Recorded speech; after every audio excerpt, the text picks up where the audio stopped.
in the beginning, all films were short. It's not a charity. We're not here to help you. We're not here to help your cause. We're there to make our money make money. It probably takes a year to 2 years to really start seeing money. That title of executive producer on a feature is not the same as the title of executive producer on a television show. Because what you're seeing on television right now is history in terms of where decisions are being made today. Don't give yourself a bad review before you start. I'm sorry, I'm super awesome, and this is my pitch.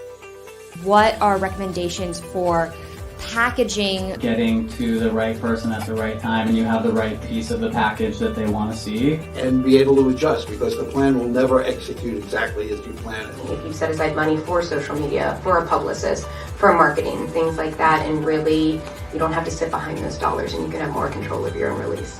You can't go wrong. As for me, I knew that my episode was either going to be awesome or fine. That's the risk you take.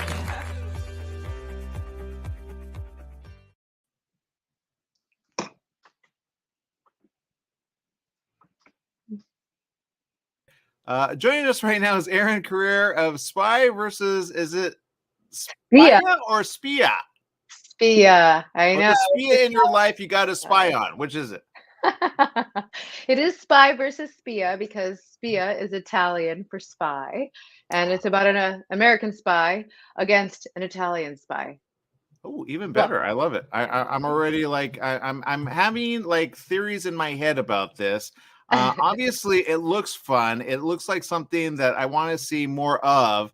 And I know we could check it out right now at the 18th annual La Femme International Festival right now. That's the poster of it. I love the background that you have of it. But is he holding a gun or is that something else? What's going on there? Yeah, that's definitely not a gun. So this is a spy. This is an action rom-com spy parody.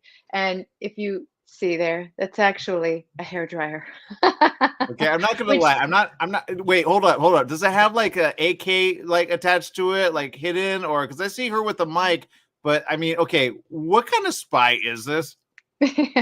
So this spy is Carlo Il Bello, and he's a member of something that's known as the Gruppo di Supermodelli Speciali, which translates to the group of supermodel spies. That is an Italian group of spies dedicated to high fashion and jawlines so sharp they could be used as a weapon. So the conceit of Carlo Il Bello, as you can see him doing his little dance there on screen. It's a fun. Carlo Il Bello is perhaps what one might call vain, and he is a great spy, but he sometimes blunders. So, for example, instead of pulling out a gun at an appropriate moment, he may pull out a hairdryer or other items appropriate to coif himself and keep himself as beautiful as any James Bond that ever walked the earth. Whereas the other character, my character, is Erin Anderson. She's an American spy from Minnesota, but she's also Irina Volka, Russian soprano, because of course one of the best ways to ingratiate yourselves into the lives of high-level Russian officials is by singing opera. Okay, well, I gotta say this, it already looks good. It's shot very well, by the way. I'm working on an action film. I'm not gonna lie, I'm almost thinking of you as like directing this, because you really pulled it together on this, and it looks like A, fun, and B, just like something that usually spy movies aren't, which are like, oh, I want to watch, you know? Thank you. I will say we had an amazing cinematographer. Her name is Janine Sides, and she's also a stunt cinematographer, meaning she did a lot of the action and fight scenes we did. She was literally in the middle, rolling around with her camera. She has done jumping from buildings with stunt people with her camera. She's amazing, an amazing cinematographer. We were very lucky to get her. Okay, I'm excited for you. I'm excited for the entire thing that you're doing there. Again, it looks fun. It looks like I know it's like, how long is this? It's made for television and/or. You know, I could see this as a film, though. Are you like in talks for that, or? I would love to be in talks for that. We originally wrote it so we've written multiple episodes, and we wrote it such that if we were to film them all, it would actually also give you the experience of a feature film. Um, right now we have just this proof of concept pilot episode, and I would love to make it a feature film or a limited series or whatever, however it would like to live. We actually filmed it just before COVID, and then we had COVID to edit and put it together. And there is, it was that was a time where we were like, oh no. And now I'm so glad that we finally got to finish it and bring it out after COVID. So I would love for it to be a feature film and or anything anywhere else that would like to live. Well, I can see any and every like makeup artist kind of like be like that other spy, you know, because they got to go anywhere and everywhere. Kind of like what was that one with Affleck, and he brought like his entire team to kind of like remember they were like part of a news crew or something, and they kind of yeah, that one. Yes. Right, it kind of reminds me of that in a way. I mean, it's not, but I like how you put it at the end of this, because you have a synopsis on this. It says if you like Moonlighting, True Lies, Brooklyn Nine-Nine, or Naked Gun, it's kind of like in that same kind of like field of, hey, don't take it serious. It's not Mission Impossible with Tom, but I can see Tom kind of having fun in this, Yeah, well, didn't he do what's the movie he did where he played the film producer and they're all making that action movie, and it's they're making an action movie, and Tom definitely lets himself have fun and lets his hair down, although in that film he was playing a balls person. But yes, I definitely could see it works. I mean, it works. So thank you. Yeah, well, we definitely wanted to give a feel of a real spy movie and real action whenever we could. So well, you did good. I always say, sound is important, right? I think you got that nailed down. The way you shot it, you got that nailed down. So it looks like a feature. I'm not going to lie.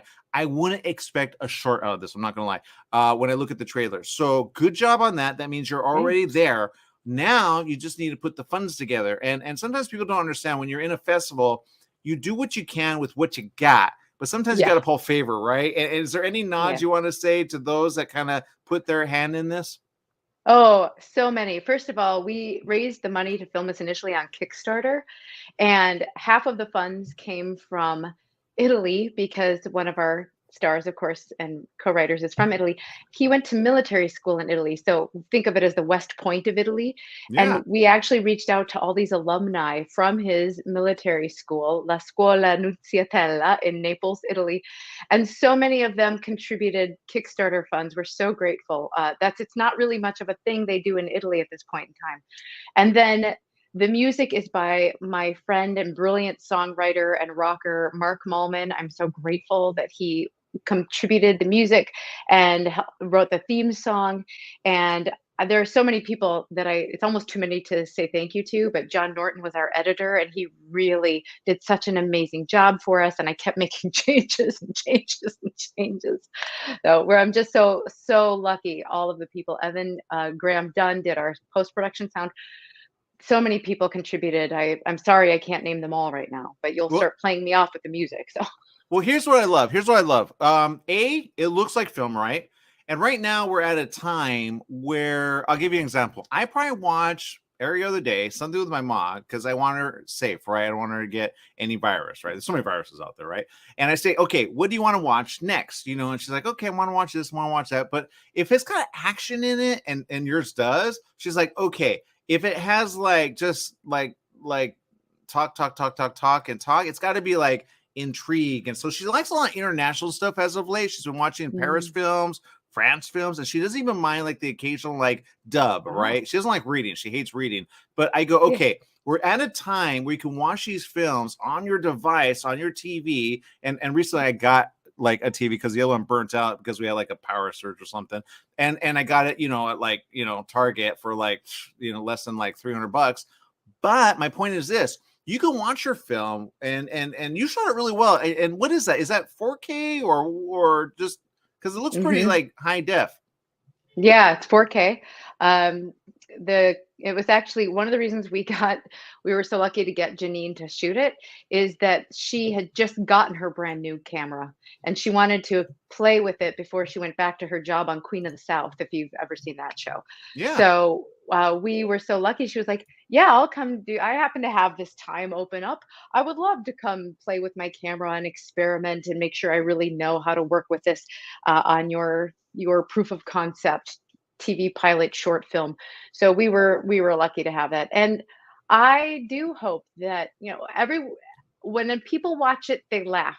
But we did write it to try to give a little something for everybody. So not that we're trying to please everybody, but we wanted, what's funny about the spy genre and what's funny about a will they, won't they romantic comedy. We wanted to bring those elements together. So that's why there's some action as well as, so far the main characters are only ever fighting, but it's fun fighting.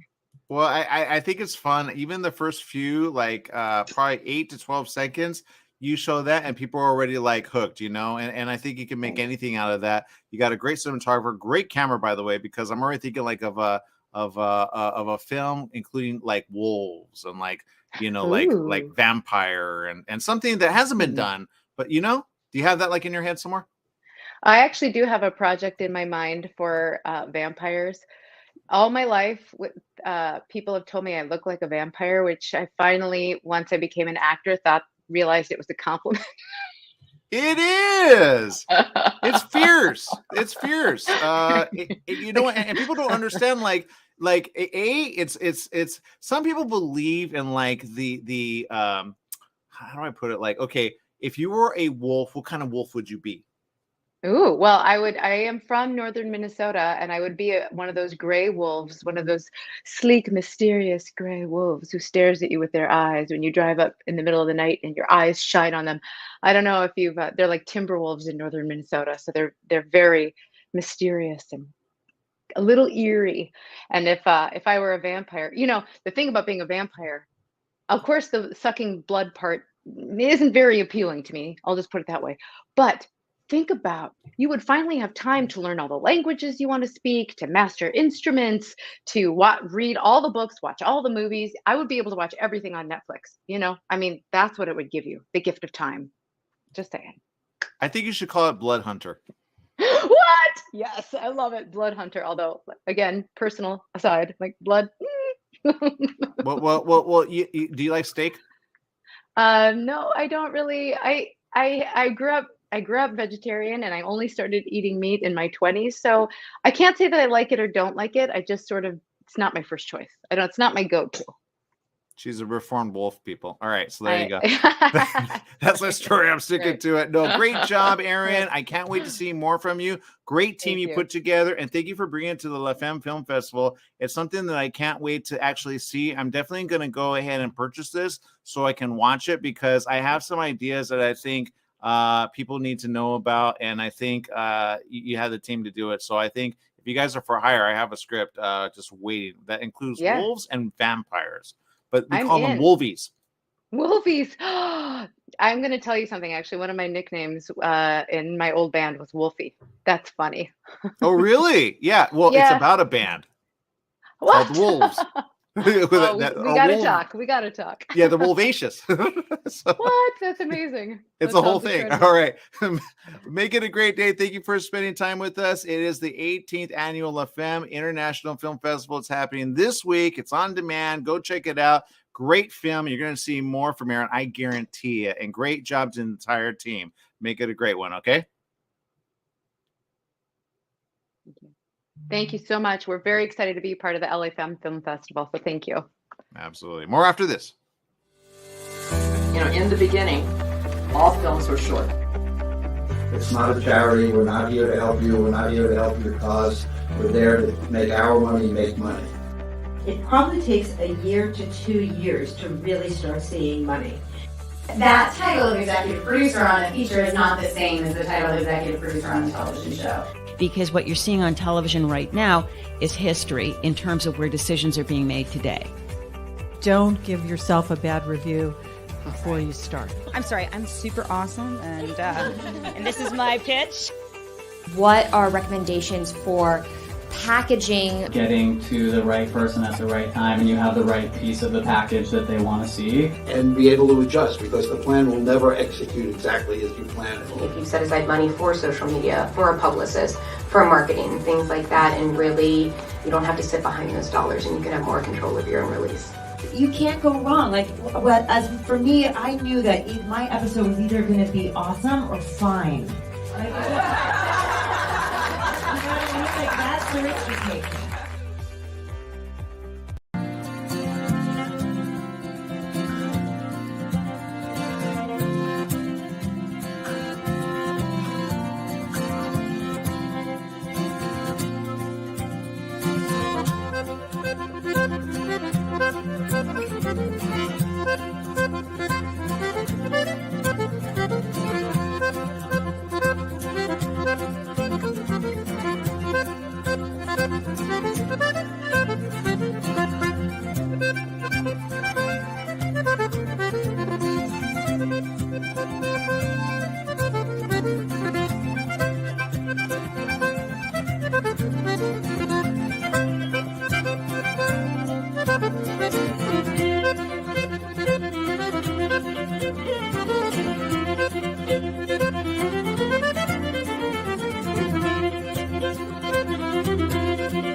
That's right. It's the 18th annual La Femme International Film Festival. You can get your tickets right now at lafemme.eventive.org/films. You can check it all right there, and I guarantee you are going to love each and everything that you get to participate in. And also, there's actually going to be a live viewing on Thursday, Friday, and I believe, well, you can check it out. There's a bunch of panels, a lot of industry things happening, especially if you want to get into the world of film. Some people actually get started through the La Femme Film Festival. I know we've done it so many years that we actually go, wow, like we see them like years later, we go, oh my God, now you made that little short into a film.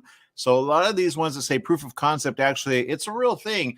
Sometimes it happens behind the scenes after someone sees it or it gets featured in a festival. Some actually, let me put it this way. Some get a award and then they actually feature that as well. So the La Femme International Film Festival has been able to give out awards left, right, and center. And sometimes they say, hey, got featured in. And sometimes actual distribution companies will look at that and they'll say, worth a watch. So you got to get in, and you got to get in with a film festival that actually does things for you. And the La Femme Film Festival is exactly one that does that. I will say I've been a part of a lot of film festivals in the past years, but this one always helps the filmmakers through it all. And I will say it was started by a group of people that actually do a lot of things behind the scenes. But of course, the one who does everything and anything, Leslie Lepage and her entire team, they go through the arduous task of seeing if these films are worth seeing. And sometimes they can't even fit them all. So if you have a film or you're thinking of one, you want to participate in the panels. There it is right there. So click on the link. It's right there. Easy for you to check out. More after this. Stay tuned.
That's right. It is the 2022 Lahi happening at the La Femme Film Festival. Reina Bonta's here with us. Reina, welcome to the show.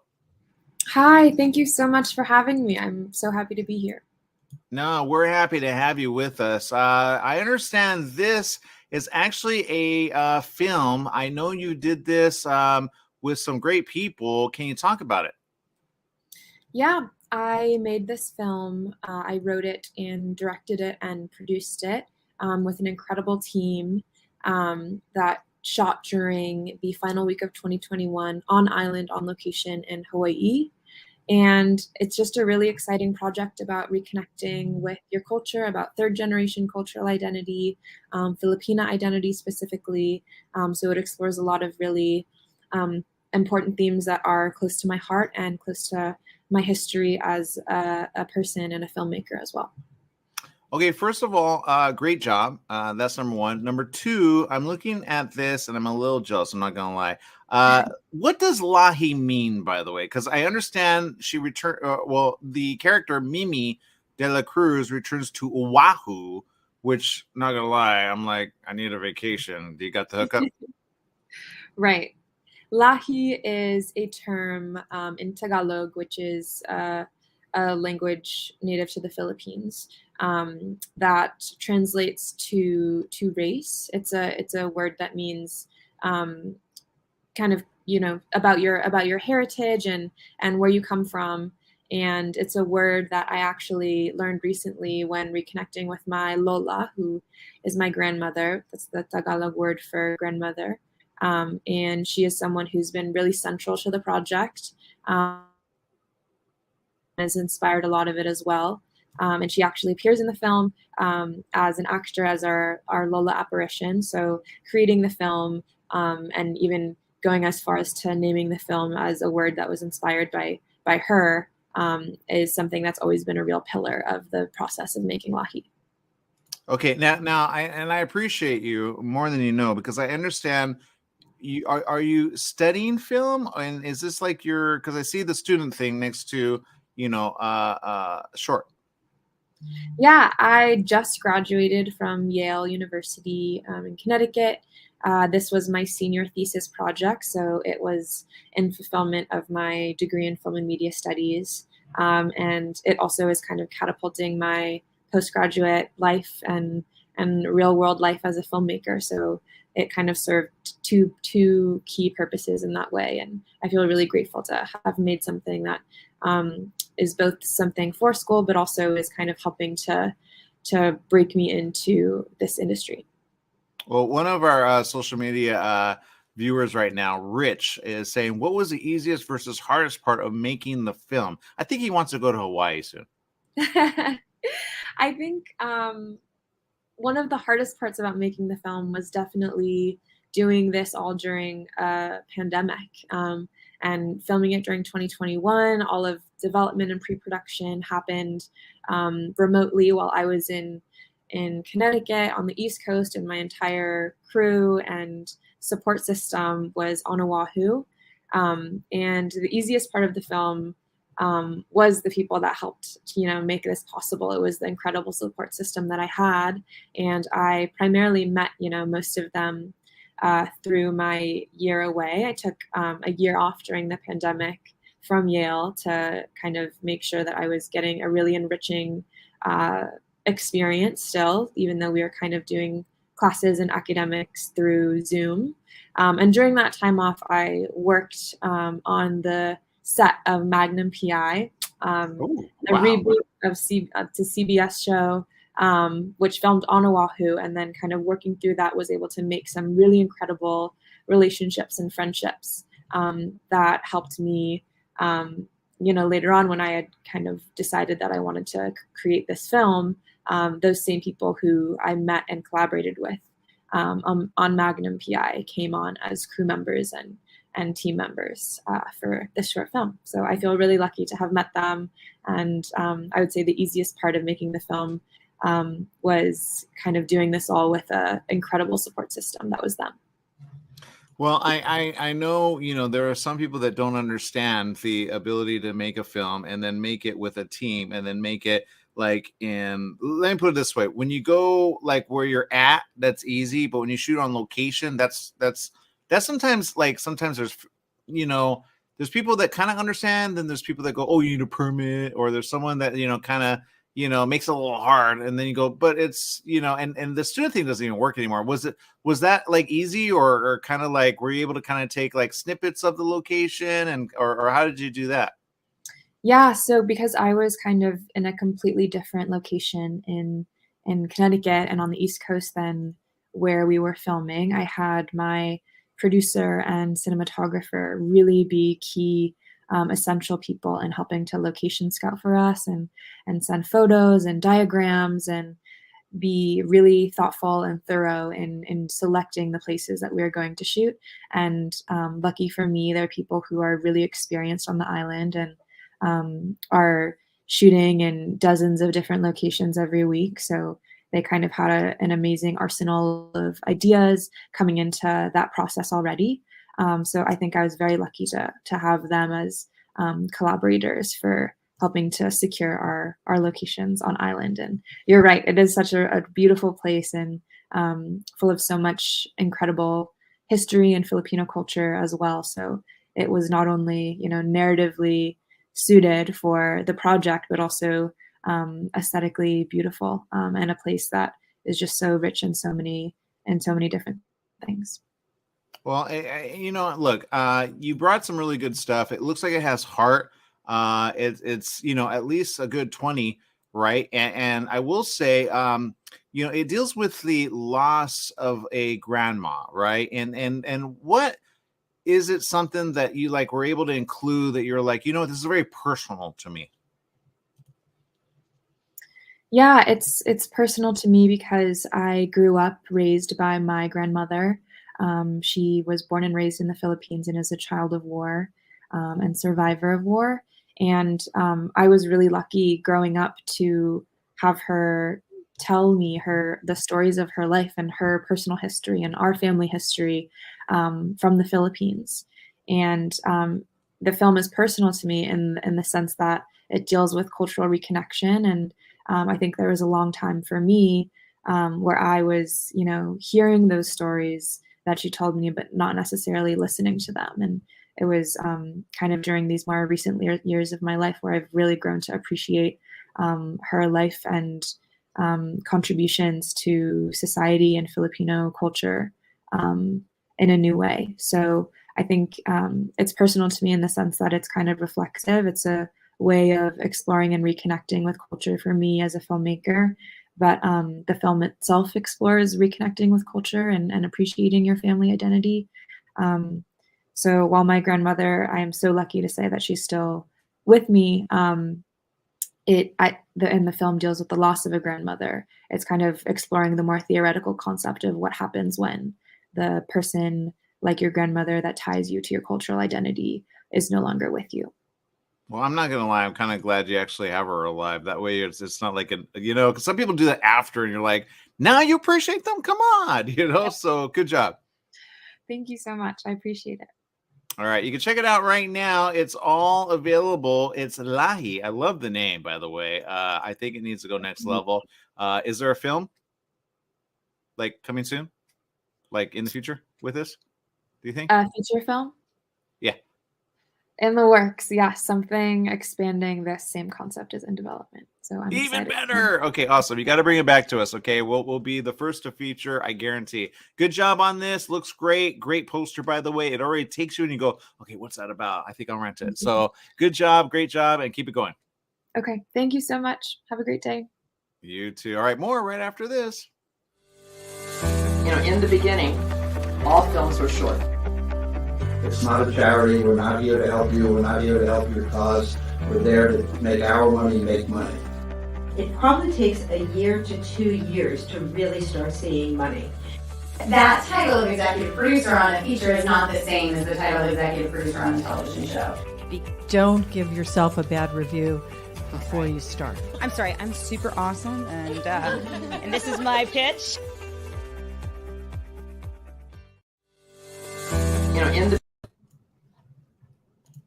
That's right. Joining us is Kang Blue's very own Miss Lee. Look, great job on this, by the way. Thank you. Yeah, it's something that's pretty amazing. It's something that we all can identify with, unfortunately, all around the world. And I have to read this out. It says, during the pandemic, a 4-year-old Asian girl facing COVID-related adversity finds the courage to free herself from her security blanket. What does that mean? What's that about? Oh, it's about actually everything during pandemic season, 2020. We all went through so much of an overwhelming feeling of loss and anxiety.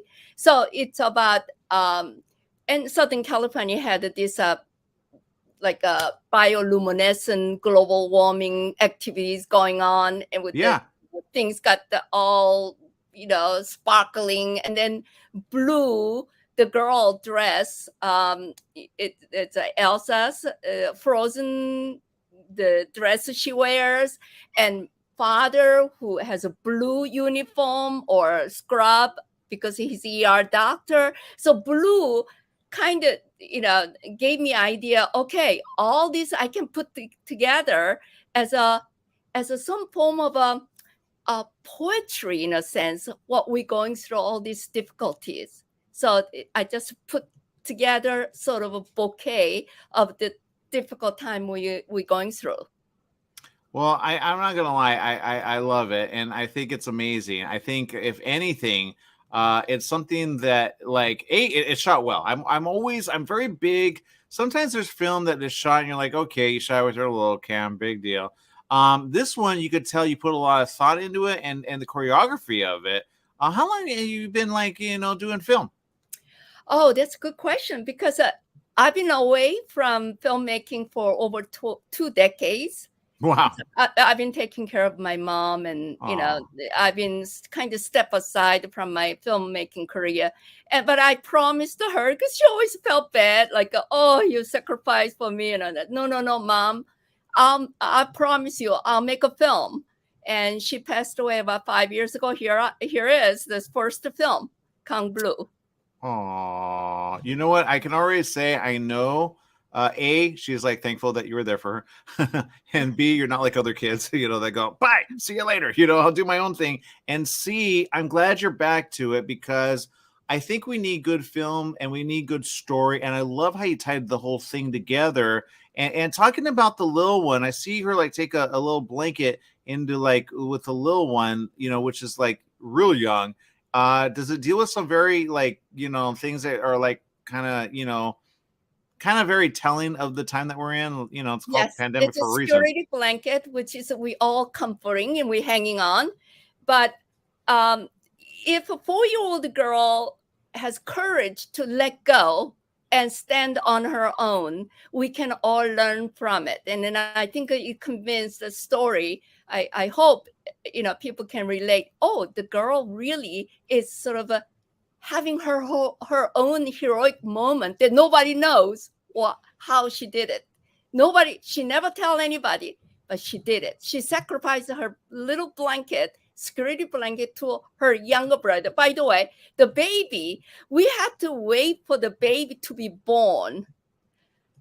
In July, we found out this lady is 8 months pregnant. So we waited until she had the baby, and then we had to wait 3 months for the baby to be in the film. And this is during pandemic. Okay, I can tell you the social media chat room's already kind of like filling up right now, and people are like so happy that you did this because A, it looks great, and B, again, it's part of the great like selection here at the La Femme Film Festival. I know when you say you stepped away from it, I want to almost go back to like when you did it like all the time, because I could tell you have a lot to give, and in this film you kind of did that. You also put a team together. And I can imagine, like, you got more behind you. What's around the corner for you? Okay, I was Sundance Screenwriters Lab 1996, and the feature film project got turned around. It's a story in Koreatown leading up to 1992 riot, which is the 30th anniversary this year, and we still do not have a feature film actually. It's voiced by, the Korean immigrants' voice. So I'm looking forward to launching my first feature. Well, you know what? Good. I will be there to support you 100% because it already looks good. And if you need anything we'll talk. But that's a great thing about the La Femme Film Festival, which a lot of people don't understand. It's a social thing. So other filmmakers get to meet other filmmakers. Sometimes we do a Zoom thing, and then we get they all on at the same time. And then we go, okay, what project are you working on? What can you need help with? I know about in 2020 and 2021, especially 2020, Leslie did that. And we had like this like wine thing after the fest. And anyone that actually bought a ticket could participate. And everyone was like, okay, talk about where you're at, team up with somebody and then make it happen. Right now we're here. And you did it. Good job, by the way. Keep it going. We have a question here from Rich. He says, any advice on working with children or babies when making a film? Because you did make it look effortless, by the way. Oh, no. Trust me. I almost died. No. No, I mean, it was very, we had to do like a COVID test. We didn't even have a rapid test like we do, So every day we had to do COVID test for all the people, all the, crew members, and having to have a 4-year-old girl with infant in the movie, it wasn't easy. I mean, but it was good. Everybody kind of put themselves together, and I think we just came out of it and survived, basically. Well, I love digital, and I tell people, including like if you have to do pets or anything, the great thing about digital is you can erase and repeat, where you couldn't do that back in the day with film. You had to get it right there because it was so pricey, Yeah. I mean, it's not that cheap, actually. Digital think that, it's still having to put qualified crew members together. It's not cheap. Yeah, well, you made it look effortless, and I'm going to bring it up again because I think people need to see this. And when I play the trailer, and all you have to do to participate, people, is just click on the link below, and we'll include it on everything. Get the word out, and you'll see it right there. And it's really cool because I love how you got the bioluminescence. They actually just had that again. It was reported on, I think, in the news this last week. So good job. But I love how you just put the whole story together, and you just like right there with just a trailer. It's like, oh my God, I want to know what that's about, Yes, and we as you know, anti-Asian, rhetoric's going on after Trump saying, Chinese virus and kung flu. And I just wanted to put out there because it's all in the part of a whole elements at the time, and we're still having difficulty with there's a hate crimes against the Asians. Well, and I've seen it, and I said, do you live on the same earth? Like, do you have a cold? Do you have a flu? Did you give it to someone else? Do we call it the Trump virus? What they, so anyway, that's my story. I'm sticking to it. I know I'm going to get somebody saying, hey, how dare you? I say, hey, we're almost at war with Russia. I mean, what do you think? Right. So you got to be careful. Exactly. Yeah.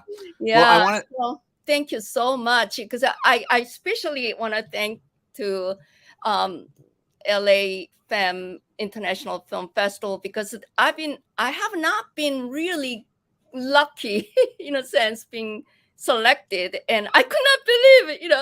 La Femme International Film Festival saw this film, and without any previous award or anything, they picked it, and I'm very grateful. I'm very, very grateful.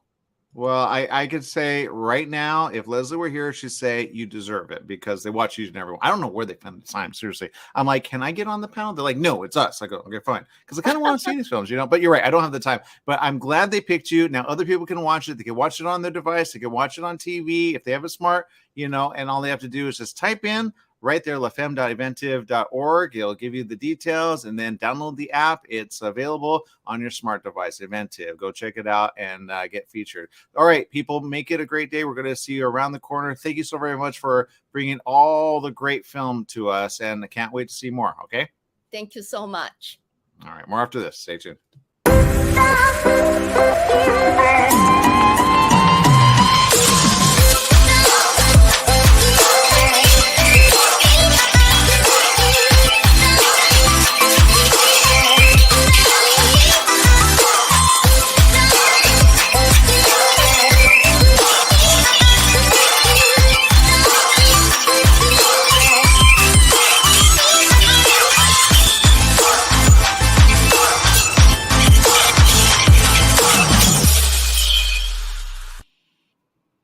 We got with us Marissa Cohen, which I'm not going to lie, Marissa. I think when it comes to lighting and cinematography, you're probably the best, set design. There was one other one that we had, maybe a wolf thing with earlier. But how, did you light yourself, or did you have it lit? Or, is that part of a film that you're on? Are you on the, backstage of a new feature you're doing?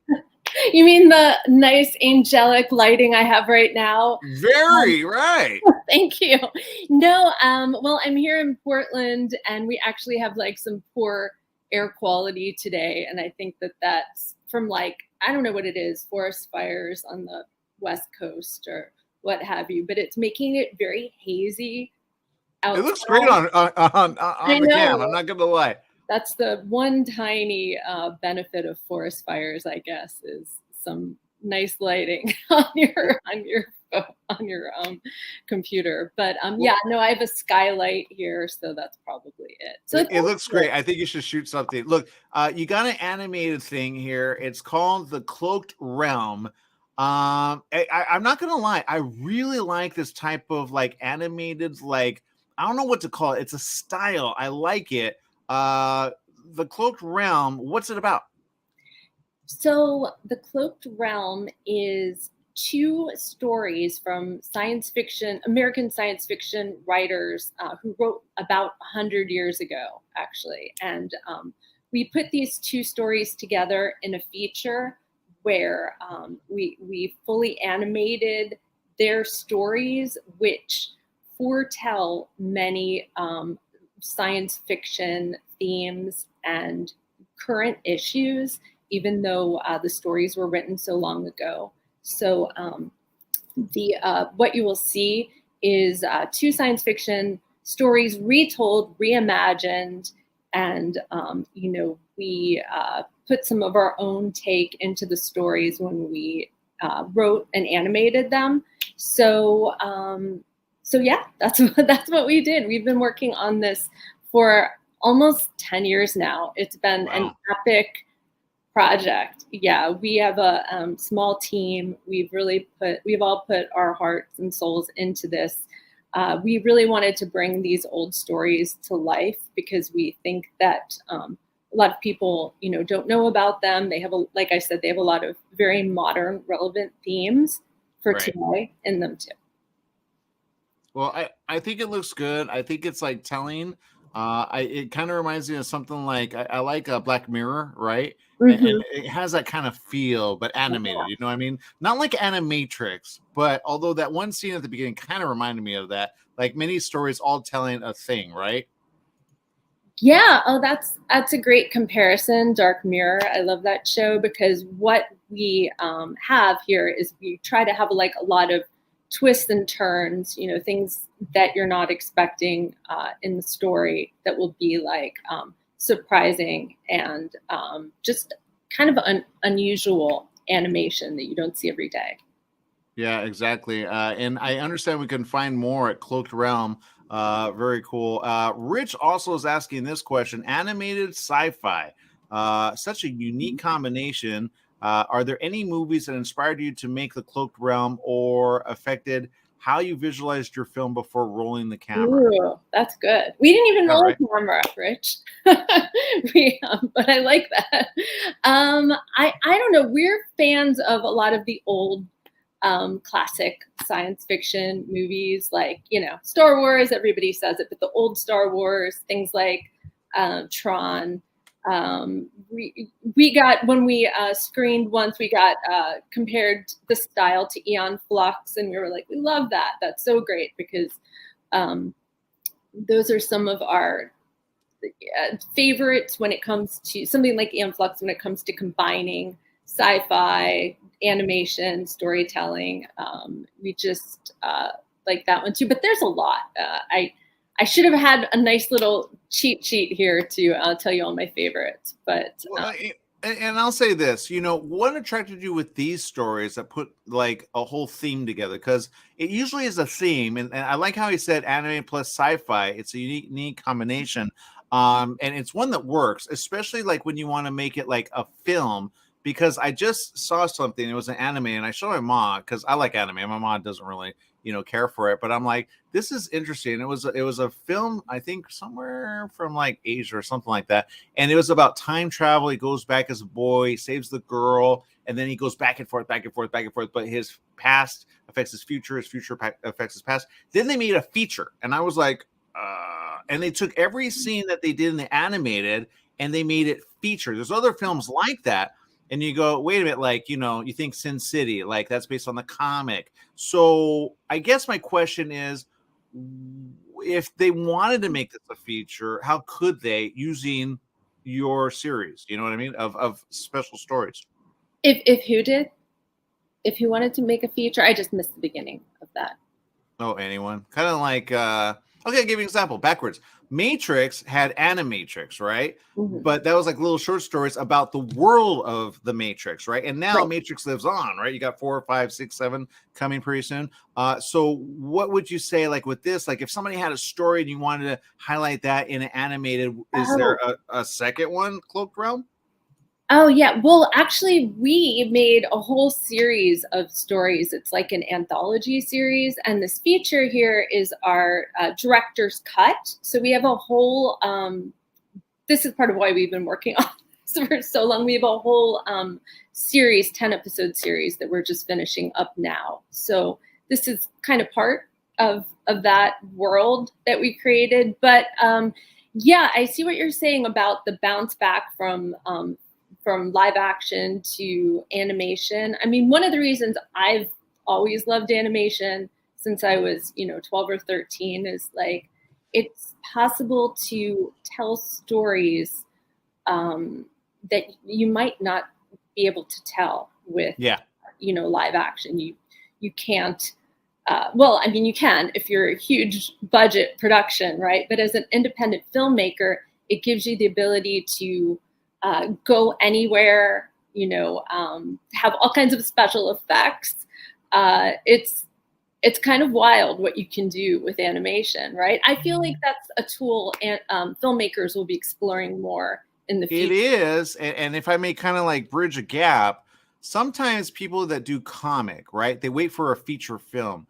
But there's a lot of comic going like Marvel or DC. They're not going like independent unless you're like Dark Horse, like Hellboy or some of those, and you got big budget. But animation is the next best thing, especially the way you did it. I know it takes time, it takes effort. You said this is a project that's kind of had some time, but let's say somebody wanted to take a comic, like a first issue or a 0 issue, and then make using your animated, like, because you have a team, right?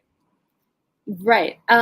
Yeah, I mean, how would you do it? I mean, we just had the vision that we needed to do this. So we did a lot of research, looked at a lot of animators' styles. We found a team that we thought was a great fit, who they're also really passionate about science fiction and bringing these stories to life. So we have a synergy with them. So I would say if you want to bring a story to life through animation, things are more possible now than they were in the past. I think that, if you get inspired and do research out there, who might want to work on this with you, who might want to animate it, maybe you can. It's hard. I saw the interview you did earlier with the woman who animated the 20-minute piece herself. That was awesome. So yeah, yeah, I've been watching some of your interviews today. So yeah, I mean, you could try to do it yourself, but that's sometimes, you can find people who you have like synergy with, who want to work with you. And we ended up, one really cool thing is we ended up working with people all over the globe, really. Like the tools that we have today allow you to, if you want voiceover actors who maybe they live in Korea, maybe they live, on the other side of the planet, you could work with them potentially through voiceover. And, you can do so much even when you're not in the same location these days, like we are doing it, interview right now, right? So I'm so glad you just said that. I literally just sent a script to a little kid that I discovered his mom I have on the show. I do, on this station. And I heard his voice over like Skype, and I'm like, is that your son? She goes, yeah. I go, I have a story. It's including a prince, a dragon, and a kingdom. And if I like get it to you, do you think maybe he'd want to do it? And then he's the one who said, hey, Ma, can I do that? And then she's like, do you have it ready? I go, let me get my week together. And then I wrote it real quick. And then I sent it out this morning to get him to do the voice for it. Cause I tell you, the voice, all you have to get, you get them when they're young and they got that special voice. It's English, but it's got this little twang, he could do a Celtic thing, right? Or a Scottish, or you don't even know where to put it. And you're so you get that, then you could put the animated later, which I know it's going to be an animated flick, but at the same time, there's so many ways to tell a story through book, right? You could put a book series of that, which evidently they did. And then you could put film eventually, but this is called proof of concept. But I say, get it seen, get it made, and then get it next, for the next, what's around the corner for your next flick? Well, we are starting to work on the second season of this series. We just don't want to stop. It's our vision to keep animating these science fiction stories. So we're trying to keep going. You're on the right track. Thank you. Yeah, it's fantastic to be in this film festival. We're so honored to be part of LA Femme, and we're just hoping to meet people, keep it going, and keep on with our path. Well, good job. If I were in the award judging category, which I'm not, I would nominate this, just so you know. So good job on everything that you guys are doing. Keep it going and keep pushing, okay? I appreciate that. I would nominate you for best interviewer. I appreciate that. Thank you. Do they have a category? It's host. Okay, got it. Okay. Host of the year, maybe. I don't know. All right. Thank you very much, Marissa Cohen. You can check out her film right now. It's here at the La Femme Film Festival International. You can actually stream it to your device right away. I'm telling you, just go ahead and check it out. They put a lot of sweat, time, and tears into this. Sometimes it looks real easy, but I'm telling you, it takes time. All right, people, we'll be right back right after this. In the beginning, all films were short. It's not a charity. We're not here to help you. We're not here to help your cause. We're there to make our money make money. It probably takes a year to 2 years to really start seeing money. That title of executive producer on a feature is not the same as the title of executive producer on a television show. Don't give yourself a bad review before you start. I'm sorry, I'm super awesome, and this is my pitch. We're here with Vivian Vitolo, and Vivian, look, you got a film here. We're just kind of featured it right there. You can click on it and then actually purchase it. All you have to do is select the showing, and then you can have it on demand all throughout the fest. I will say this: it's a short, but it's called 5-Star Review about Jen. What's Jen doing? Well, thank you so much for having me. Kylie, the writer, actor, and producer, wanted to join, but she is stuck at her other gig at the moment. So thank you for interviewing all of us and all the things that you're doing today. So Jen is finding herself in a interesting intersection of home sharing and psychological, mental, internal situation that she's trying to figure out what to do. And 5-Star Review is basically her journey of that. So it starts out where she meets her host, and throughout our short film, we see her grappling with many psychological and mental questions, internal questions. Okay, well that's a little scary when you say it that way. I feel like like yikes, right? Oh, there's the knife. Okay, that makes sense. So question, whenever you get something done like this, working with a team like this, what's that like? Well, the team is everything, right? I'm just somebody who, has the title director, and this all happens because of my team. We are so blessed to have a diverse female-led team that really loves horror. It's a genre that's only led by 5% of women, and I mean, we were all on board, so it was really simple, so fun. And I think as everybody who's watching, that it's a big lift to shoot anything, whether it's a short or a feature, commercial, or their personal projects. So when everybody's on board and they are all enthusiastic, it's really fun, and it's a great journey, though hard. So we're really, really proud and excited to push it over the finish line and have it at festivals like your own. Yeah, and again, this isn't your first short, right? This actually is my first narrative short. What? Yeah. It looks like multiple. I mean, even the poster. I got to bring this up because it looks cool. It looks like a nod to something that I think everybody kind of sees a little like Stranger Things. Did I see a little like a little nod to that? So probably, but only because we took the classic artist of their poster of the genres and put it into ours. And so I think Stranger Things are doing the same. So that's probably why our film and our poster have been shot a couple of years ago. So it was in the can, I think, before Stranger Things came out. Yeah, got it. Okay, Rich is asking this. What was the dynamic like directing Kylie, who was also one of the lead actresses in the film? Also, what scene was the most challenging to shoot? That's a good question.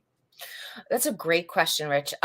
So Kylie and I have actually worked together on theater projects. And so this was our first film working together. And she is incredibly talented, and she's really open. She works together with Alex, who was Kelly Thorne, our other actress, myself, and Barbie. And so she really was open as the writer and as the actress. So it was kind of like a seamless thing. This 5-Star Review really was a collaborative effort. I can't say that from the top down, without one of us, there wouldn't have been a film. And that's where the magic happens, I think. I think the most challenging scene was, well, so there's two answers, right? Technically, our most challenging scene, I think, was the outside, shooting in a Brooklyn neighborhood that in a short, we didn't lock it down. So that was the most challenging, where you had car alarms and flavor of the streets. And so while it was wonderful, it was very hard to get some dialogue.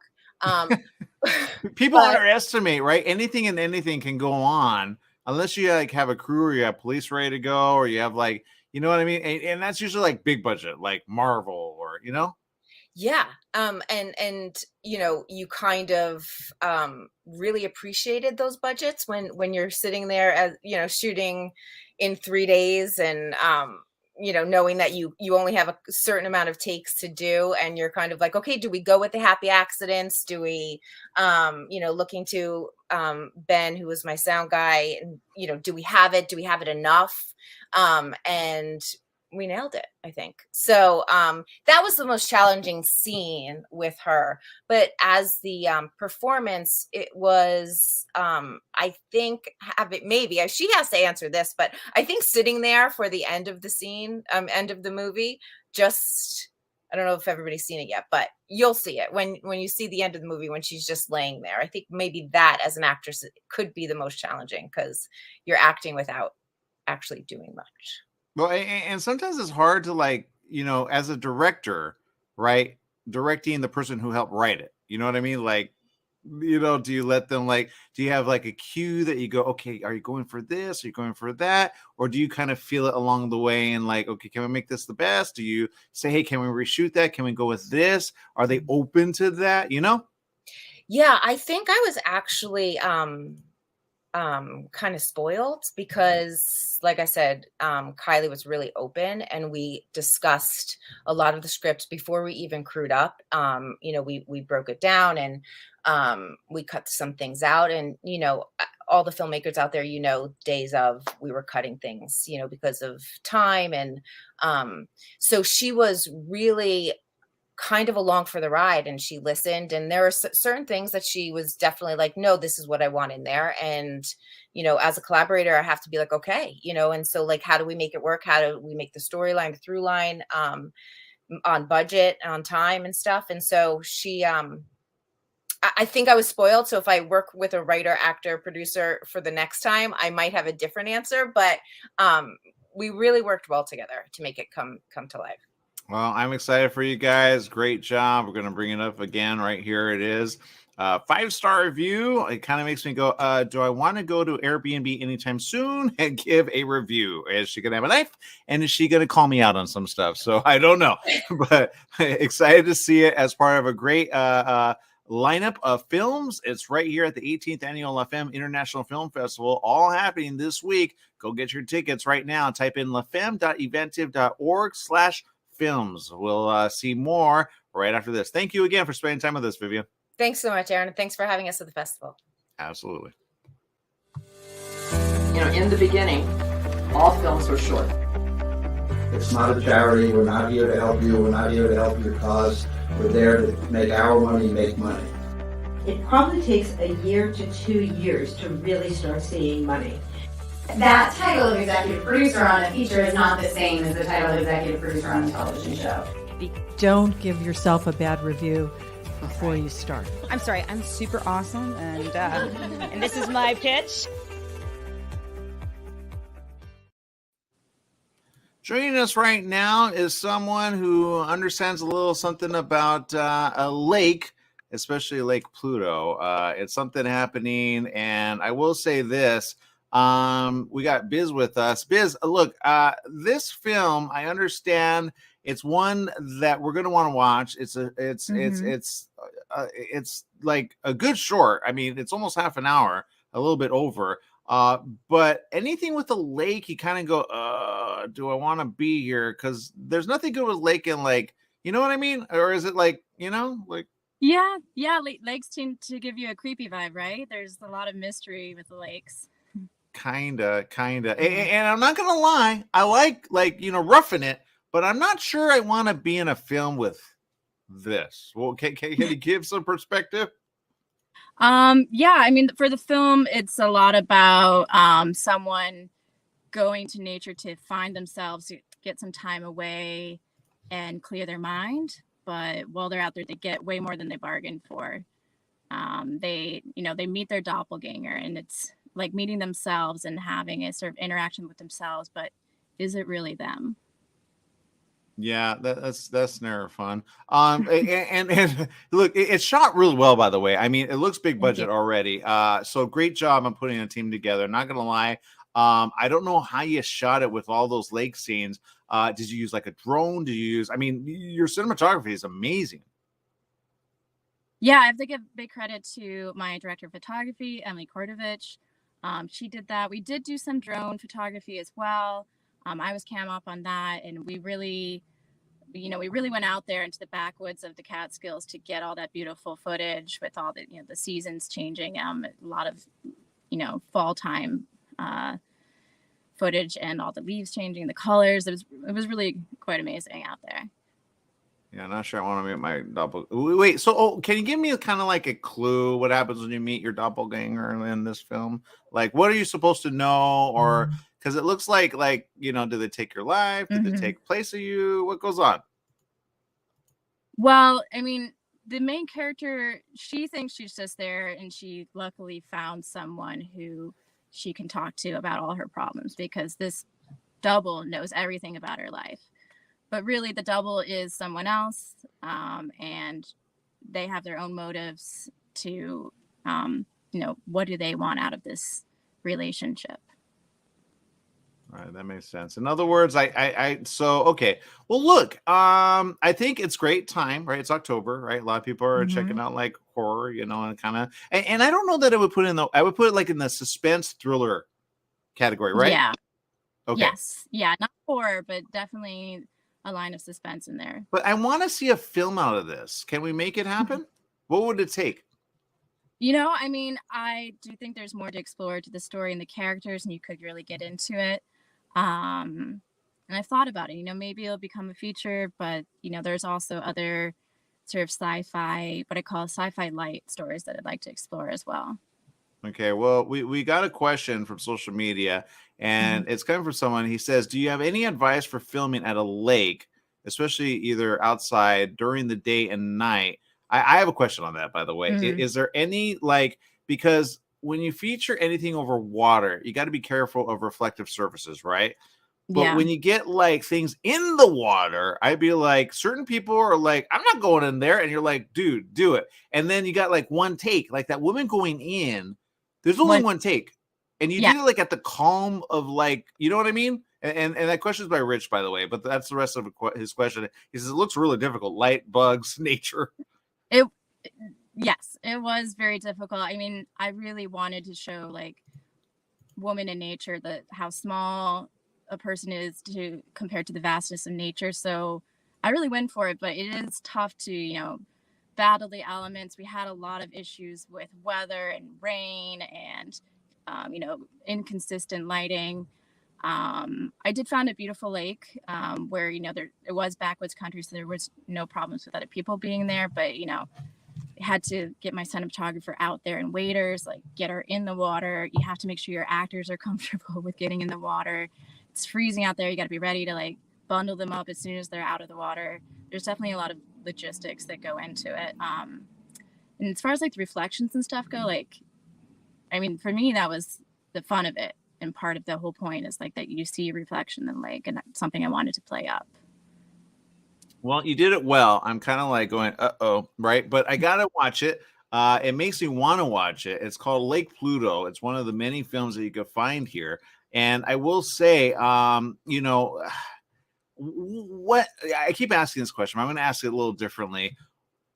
What do you want to do that you haven't done yet? Because it sounds like, I mean, I would make this into a feature, not gonna lie. Because I think you have what it takes to do that. Because there's a couple of films that's reminding me of, there's one called Smile, which is kind of creepy, not gonna lie. We talked about it on our show at ABC Radio.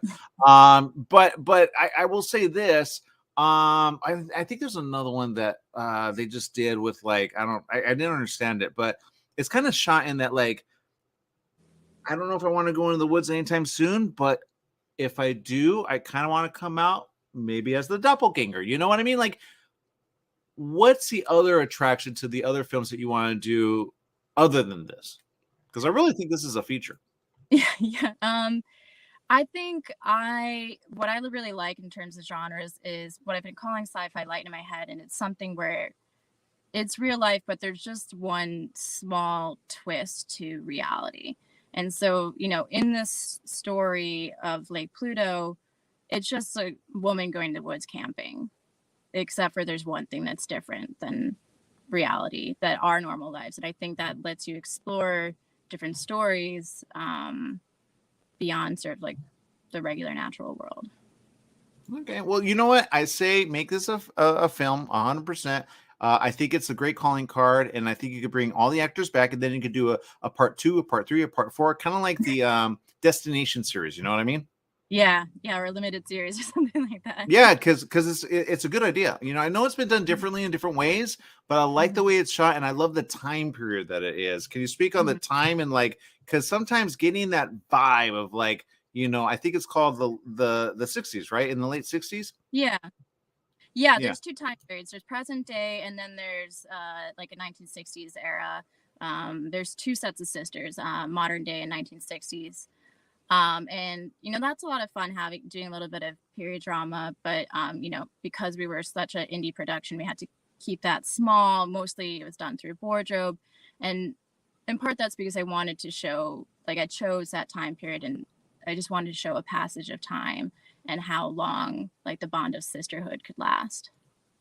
Well, you can get your tickets now at lafemme.inventive.org.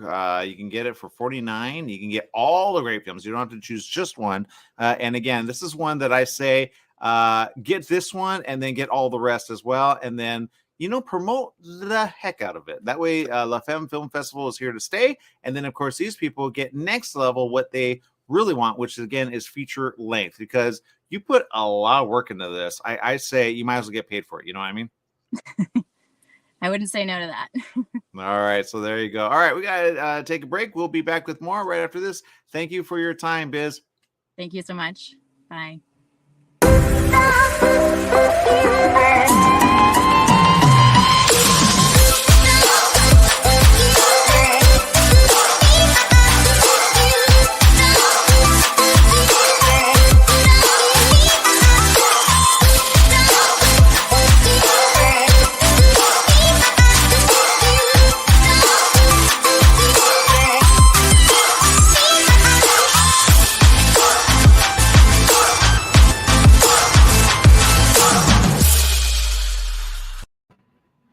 Joining me right now are a team that do everything they need to do to make it happen. It's called, well, let me put it this way. We got Rachel Weisz with us and Genevieve Cortesh, which is also the director of this. You two made something happen in this, and it's kind of a thing which I say, good job. And what is going to happen next? Because lately I've been interviewing a bunch of people that have talent, and I'm like, okay, we need to see the future. We need to see the future. Everybody's like, no, I'm done with it. I'm going to move on. Or the Earl King, what's going on with this? Well, you can take it, Jen. Do you want to answer? So it all was kind of baby born from Rachel's mind, and referencing this. The Earl King is actually a Germanic fable, poem, all that good stuff. Yeah. And it's, we would love to make it into a feature. I think it's got, it could go the length, and it's about a story of a girl who falls in love with a mythical creature, the Earl King. Okay, Rachel, look, whenever you have mythical, I think it's kind of cool, but whenever you have like a tale of the 1800s, including a king and a earl, what was it about this that you said, okay, Genevieve, I'm in? Well, I don't know. We were trying to find a female-centric story, and I am all about adapting fairy tales and fables and kind of showing them for what they really are. So this was one of those where it was, not much of a leap, because the fable itself is pretty dark. So that fable was about a little boy who dies in the forest because the Earl King takes him. So we just switched it around and made it a young woman and kind of her exploration of her own sexuality and her identity. And I don't know. That's stuff that she and I are always into. So it was the perfect fit.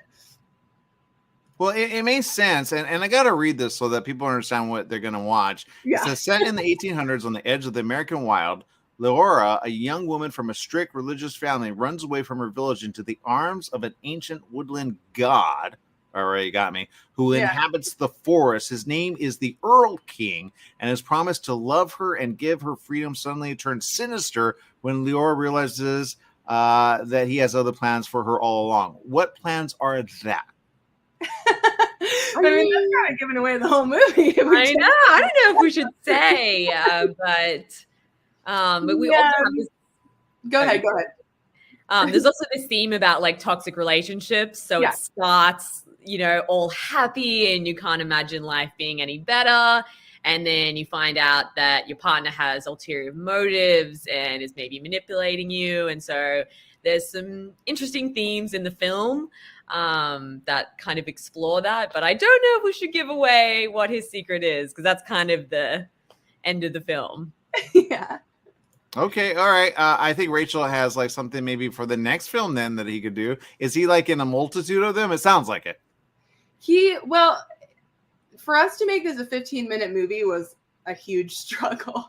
The script kept getting longer and longer. There's a lot that we want to do with it that we didn't get a chance to. We have like a whole backstory on the Earl King and, when he was in Germany and all these other things that we'd really like to explore in a feature, but it was just too big, obviously, for a little short. Okay, well, Rich is asking this. What was the casting process like for the Earl King? It was fun. I mean, we needed a creature actor. So that group of people, really fun group of people. They're always up for anything. And we actually got a suggestion from the Creature Creation House, Symbolic Arts. And that's where we found Marty Matulis, and he's the creature actor. Yeah. That's a good name for a creature. Yo, Is Marty.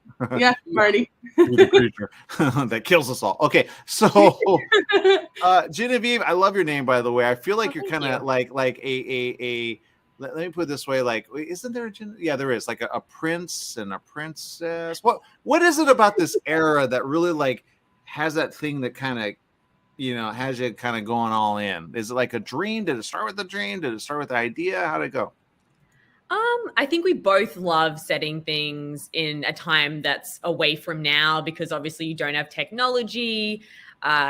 You're not set in a modern environment. You're set in an older environment. We loved that it was in the woods, that life is a lot more basic. It's not all these different things. It's very simple for the characters. And I think we both love fantasies that are set in the 1800s and around that time. And one of our biggest references was The Witch, which has similar elements to our film. That makes sense. Why not have a witch and an earl all together? That sounds cool. I did not want to be in the woods with you guys anytime soon. Does that make sense? Smart move. Yeah, smart. You're like, good, you're not allowed. No, I'm just kidding. Look, a great job on this, by the way. We're all about promoting people that are doing great film. We especially are promoting, okay, I'm going to throw this out there, and remember, don't shoot the messenger. I heard this, and a woman told me this. She said, I keep hearing, and she heard this, I think she was like at lunch or something, or maybe it was coffee at Starbucks, and she heard people talking over their shoulder, or she was eavesdropping, I'm not sure, and they said, women don't know how to direct it. They don't know how to write good film. What's your answer to that? I mean, don't shoot the messenger. I didn't say it. I mean, if you look at Phoebe Waller-Bridge, you look at Mindy Kaling, you look at so many, Greta Gerwig, Olivia Wilde. I mean, I think the Catherine Bigelow. There's so many fantastic directors and writers that are female or female identifying. So I would say you just gotta let us in and let us show you what we got. Yeah, evidence. I say don't let you might kill me. But go ahead, Rachel. Go with what you were going to say. I was just saying the evidence speaks for itself. If you let a woman write and direct, it's a solid piece of art. I just, it's a different perspective, which scares some people, but well, I love that, because sometimes guys don't understand women that love like horror, thriller, like all this stuff. Sometimes they're in the closet about it. I think you need to come out and because there's something about it that some women are like, no, I like romance. I'm like, I have not met anybody that likes romance anytime soon, but they all love horror and thriller. What's that about? I mean, I don't know. I've always been drawn to horror movies. I like the I don't know. I like that you're able to give like a solid message and a cultural view through the lens of horror in a way that it's actually palatable and people are hooked and listening and really watching. That's what we were trying to do. Okay, well, it sounds good. Genevieve, Rachel, great team, great everything. Is there any nod to any actors that you really said, oh, you hit it out of the park? Oh, both are our actors. Yeah. Like both our actors were fantastic. Marty was amazing. Emma, who she looks 16 in this, but she's actually 23. Emma Halen, she was incredible to work with. And we had some great supporting characters that are only at the beginning of the film. But yeah, we were really lucky to have an incredible cast, but also an incredible crew on this. Yes, definitely. Yeah. Well, good job. I see it's a student category. I can't wait to see non-student, because if you could do that with student, I mean, imagine what you could do next. Like, wow. Thank you. Absolutely. All right, we got to take a quick break. Again, click on the link. It's lafemme.inventive.org/films. You can get it. You can get just one if you just want to see this, or you can get them all for a simple little price of $49.99. All right, people, we'll take a quick break. We'll be back right after this. Stay tuned. Thanks.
Joining us right now are two people that are doing it well. It's all August at 22. We got Mary Elizabeth Monda, and I'm assuming Sophia?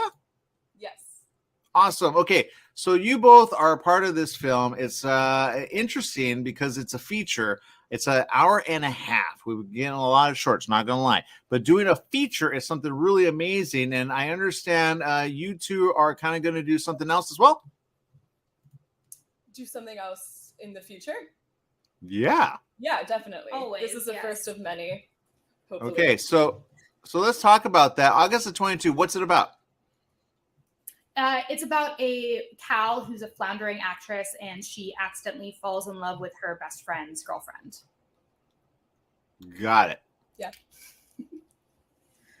So it's a little bit of a backwards love triangle. Okay, well, I like backwards. Backwards is always good. Obviously, you know, when people see things like this, they go, okay, what do I do? Do I make it happen? What do I do, right? And this film deals with a lot of stuff, including like some great cast. Can you talk about how you put they all together? Yeah. So Allie, the star and the writer of this movie, she is playing Cal, the lead character. We knew each other at college, actually, but we weren't friends and collaborators until we both lived in New York. And then Jorge, who plays her best friend Bobby, we met in acting school. So that was like our connection. And then we did like the open casting call for Jacob, who's like the love interest, the like childhood best friend.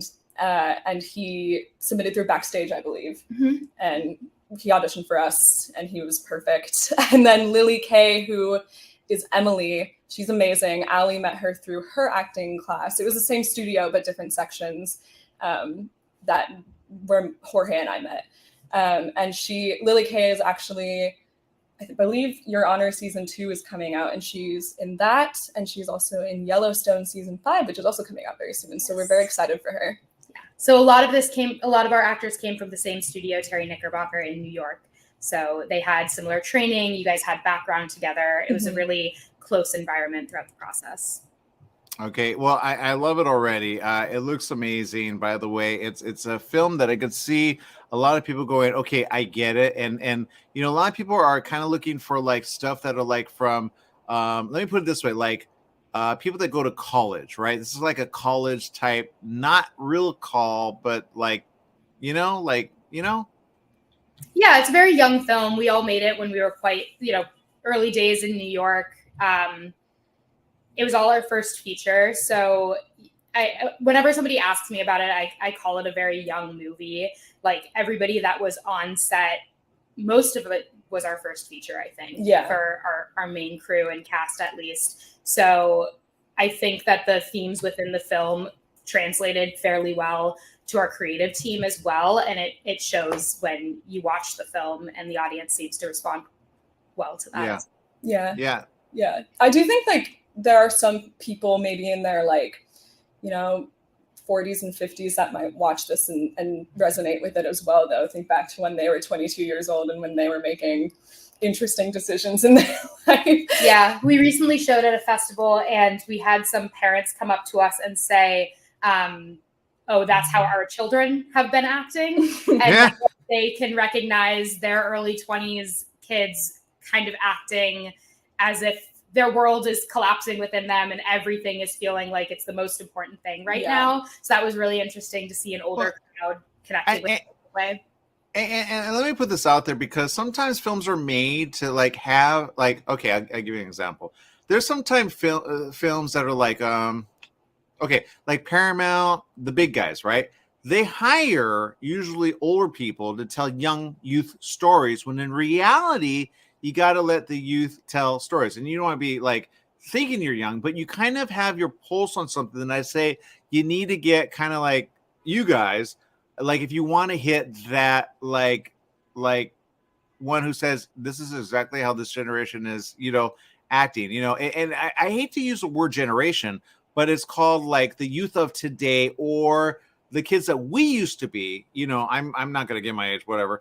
But my point is like, it makes sense because this is kind of the humor, the way it, Yeah, totally. Yeah, I think it's important when certain communities tell stories for those communities, and age plays into that as well. Yeah.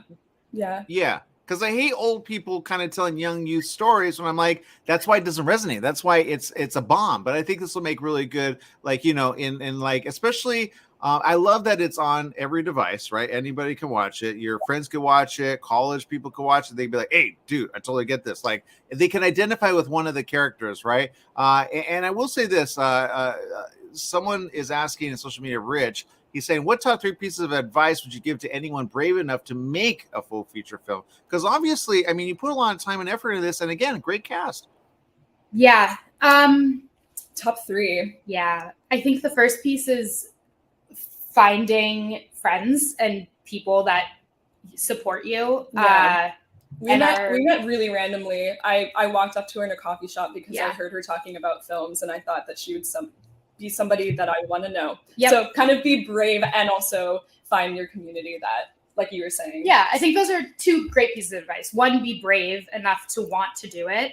And 2, find the community members that share similar values. Sophia, Ali, and I, the 3 key creatives here, we all knew what it would take to make this feature and how it was going to be made. It was made in a very, you know, scrappy early 20s type of way. So you have to find the right people.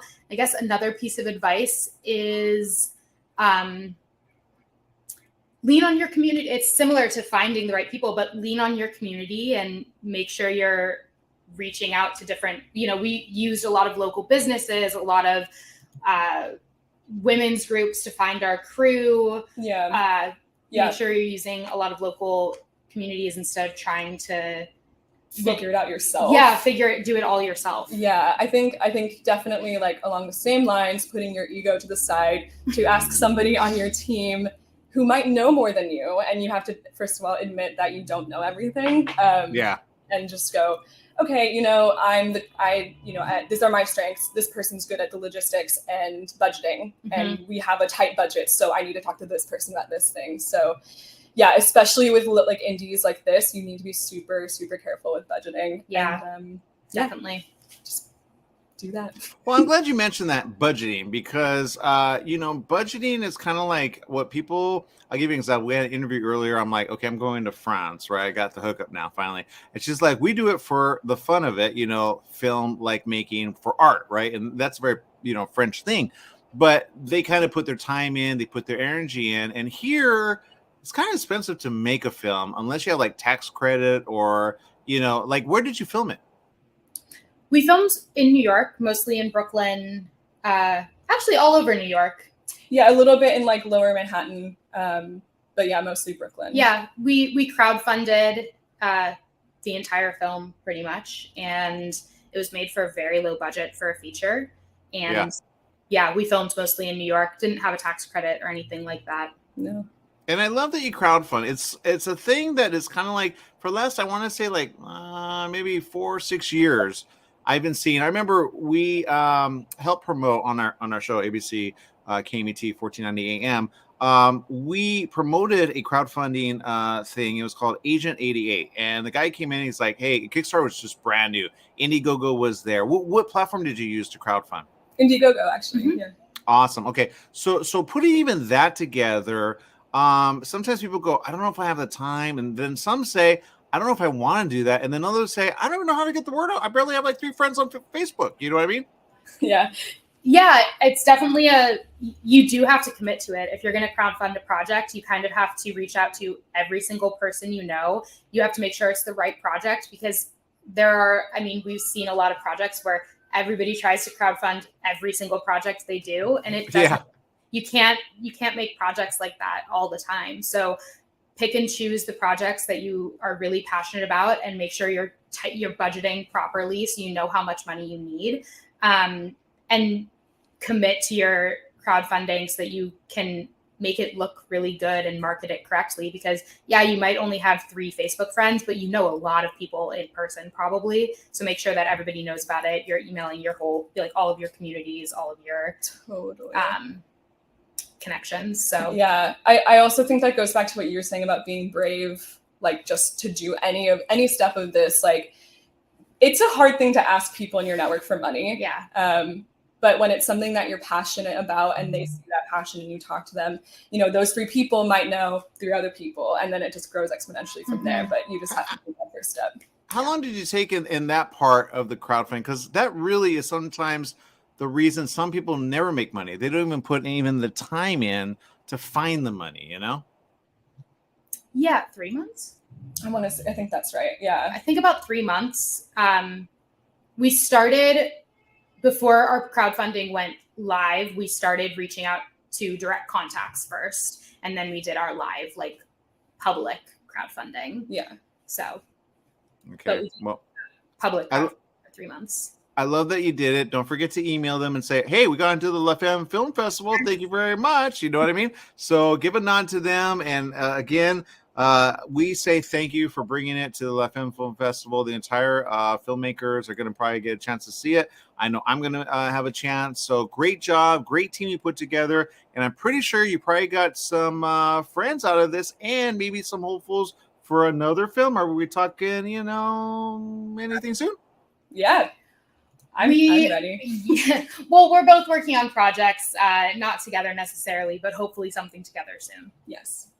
All right. Well, I think you need to work together. Don't let people divide you. Okay. When you have a winner, you work with that, and then you go next level. That's what George Lucas did, right? He worked with everybody. He still works with Harrison Ford on the side. You know, you never know. Totally. Yeah. I'll be your Harrison Ford forever. Oh my gosh, thank you so much. There you go. All right, people, make it a great day. Thank you very much for spending time with us. And again, we look forward to seeing this. Again, click on the link. It's available for you. Get it now while it's here. Okay. Thank you, everyone. Thank you. Thank you.